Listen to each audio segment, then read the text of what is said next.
Hi everybody, this is Dr. Julie Quinn, and I'm going to do a video for 111 students on when to quote or when to paraphrase in the academic writing that you're going to be doing in English 111. Okay, so quoting and paraphrasing are significant elements of academic writing when you're writing essays, especially because often you'll be doing research on topics that you're not quite an expert in yet, and you have to borrow information from a source. And what we want to do in this video is we want to make sure that your borrowing is ethical and that you have all of the tools sort of in your disposal, in your toolbox to make sure that you're clearly differentiating between word for word borrowing, like you're borrowing somebody's exact language, or you're borrowing their ideas, and how and why we do that. So we do this generally throughout any aspect of an academic essay. You can have a quote or paraphrase in an introduction. Predominantly, you'll find these pieces of borrowed content in the body of a text as well, but it usually appears, of course, in body paragraphs. There are reasons to quote. So, for example, I've got a website pulled up. This is United States Department of Justice, and let me zoom in here. Some of this information is fairly complex, and we want to make sure that the information we're borrowing, we don't misconstrue it. We don't change the meaning of the idea that we're borrowing. So say, for example, we really wanted to borrow this, these two sentences right here, but we don't want to change the meaning. It is okay to copy from a website and to go into your document. Let me go ahead and open a blank Word document here and to paste your content. But you can't just leave it like this. This would be really risky. You could risk issues of plagiarism if you left the text just like this. When we quote, it's word for word, and for English 111 students, we're not going to be making any changes of the quality or of what is said, but we will add quote marks. This is what it means to quote.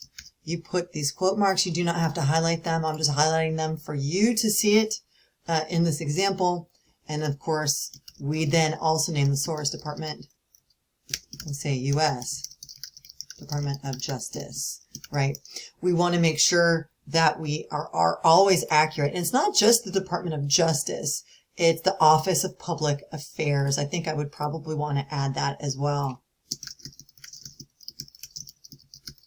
You don't have to have a URL or anything else on the inside of this, but this is how you quote information. It's to make sure that we don't misconstrue the meaning of what we're borrowing, that we're accurate, and that as we borrow it, if this appears somewhere in our paper, we always very close by, this is called an in-text citation, that we name the source very clearly.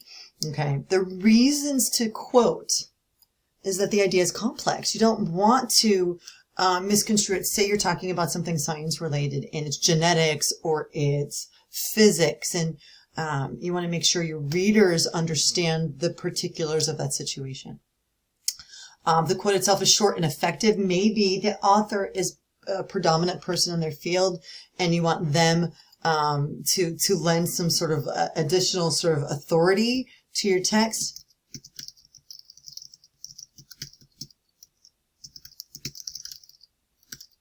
Also, if you're moving on into 200 level literature classes, it's important sometimes to do direct quoting like that quick example there, to make sure that, say, for example, you're analyzing a poem and you're analyzing a rhyme scheme. You don't want to paraphrase it. You want to put that in your own words, because then the rhyme scheme, the power of the language as it was set, could be lost. Right?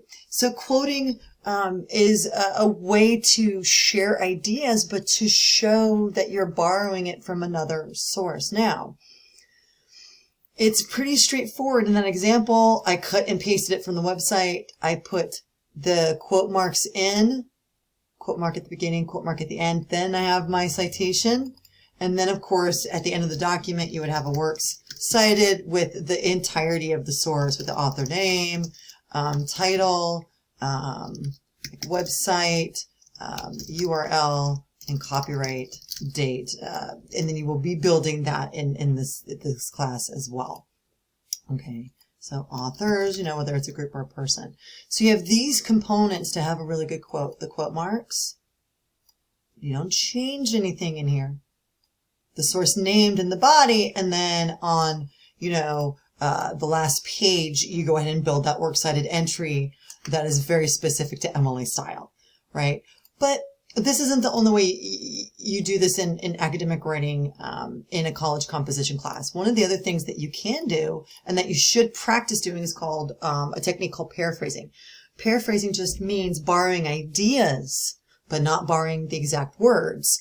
And there's a technique for setting this up, but let's go over the reasons first. Often you do this to make an idea more easily understood for your audience. So if that information from the Department of Justice was confusing to readers, maybe you're a high school civics teacher, and you want to explain a concept of what's happening in that case to your students, but you have a group of freshmen. Freshmen may not be reading that .gov website like law enforcement experts would be. So, or an older general public. And so you change the phrasing entirely. You put it in your own words and you use different examples to sink into the audience that you're writing for. Often you have long 10, 12, 20-page articles. Maybe you're looking at a peer-reviewed journal article and you want to condense the idea to summarize it into just a few sentences. If you put it entirely in your own words, you don't just borrow from their abstract and change 2 or 3 words. The most important reason is to show mastery of concept. This is how can you explain the idea to others in such a way that they can understand it from you? It shows you understand it. Quoting does not show that I actually understand this quote. It just shows that I know how to document a quote. And so paraphrasing is much more sophisticated in that it takes longer for you to borrow information, and you have to be really cognizant of the steps that you take in protecting your work. In addition, you paraphrase to make it flow with your style of writing. Maybe it just doesn't flow into that paragraph. It sounds choppy. And finally, this is helping with synthesis. So the idea of synthesis is taking information from multiple sources and coming up with new ideas. And so as a part of a synthesis, you can have some paraphrased content in there in the making of new ideas. Process of quoting, I just showed you. Copy the text that you want to borrow. For 111, don't change any words. Put those quote marks at the front and the back of the quote. Make sure they hug or they butt up right next to the words. They don't float out in space. Name your source. There are a few ways to do this. In the example from the Department of Justice, I used an in-text citation like this example. But you could also say, according to the Department of Justice, and in MLA style, that counts as a citation as well. So signal phrases, it really just depends on the flow of your paragraph. You don't always have to put them in parentheses after. You can do a one or the other with your documentation. So you could say that would be like, this example here would be APA style. So we're not actually doing APA style. We're just doing MLA style for this class. And so that's how you can differentiate between the styles. Is an MLA and APA are approximately the same, with the exception, at least for 111 students, of copyright year.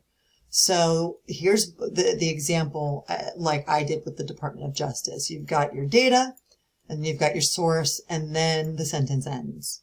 Okay. If you borrow if your paraphrase is chunky, it's 4 or 5 sentences long, you can do book ending. You could, at the beginning of the source, say, according to Jane Smith, and then your borrowed information. And then if you borrow a little bit later, she also says, and that's called book ending a source. You always want to make sure when you're quoting that you borrow information and it's obvious the boundaries of how much is borrowed, whether you're quoting or paraphrasing. But here's a strategy to paraphrase. What you do on that Department of Justice article, for example, is that you go into it and you print it out. The best way to do this is to annotate. So you print out the article and you take notes on it. You want to make sure that you can engage with the article enough that you understand it. Then walk away for a couple of minutes. You can think about it, or you can make a sandwich. You can do other things, answer some emails. But the idea is to separate yourself from the exact wording of the original so that you can show that mastery of concept, that you could put it entirely in your own words and you don't have what's called bleed through, right? We're not, and when you come back to actually write out the ideas in your own words, don't look at your notes. Hide your notes. Keep them away from you. Then you can use the same strategies as the strategies up here in how you name a source. According to Smith, then you can put your ideas in your own words, put it in your own words, and then have your source named right after. That's perfectly fine. But before it's all over, do what's called a comparison edit. Put them side by side with one another and check that the phrasing is entirely your own. You don't want to do what's called patchwork plagiarism. Patchwork plagiarism means you changed a few words, but it may sort of highlight or become hot in A. Turn it in report. Changing a few words is not sufficient. The entire idea of it and the order of information needs to be entirely your own.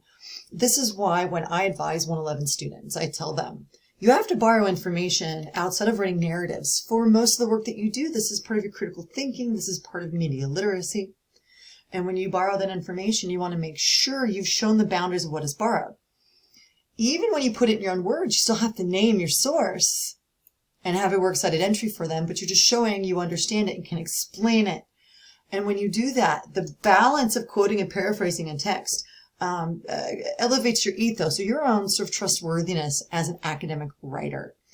I tell my students that they shouldn't have more than 10 or 15% of a text being quoted, because again, quotes don't automatically show a student's knowledge of an idea. The way that you do that is you move into analysis. This means that where you take the quote and then you take a moment to unpack it with a couple of sentences that moves beyond just borrowing and into that critical thinking and into that analysis. But with paraphrase, you can do all of that as you're describing the content. So what's important is quoting is 10 to 15% at the most. And then you leave the balance of the borrowing in paraphrase, right? So keep those ideas in mind as you're doing academic research, and reach out to your professor if you have any questions whatsoever. One of the things that you could do is for the major assignments in this class, if you want to check your assignment before it's submitted officially, you may be able to submit it to the assignment field and leave a comment telling your professor, like way before it's due, say a couple of days before it's due, telling your professor you're checking your own Turnitin report, because those reports and those percent matching can help you determine whether you paraphrased accurately or not. And it's a good editorial tool, but I would not recommend doing that until and unless you've gotten permission from your professor. So email your professor ahead of time, say, I want to submit my paper early. I want to check my Turnitin report to make sure my paraphrases are accurate. And I would imagine that most of your professors would be thrilled with you doing that. And you can do that on major assignments in Canvas. So this is a quick overview about when to quote, when to paraphrase. There are times to do both.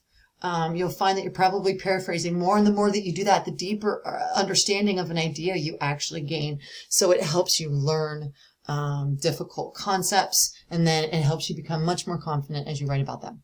If you have any questions about quoting or paraphrasing, reach out to your professor, and I hope this video has been helpful.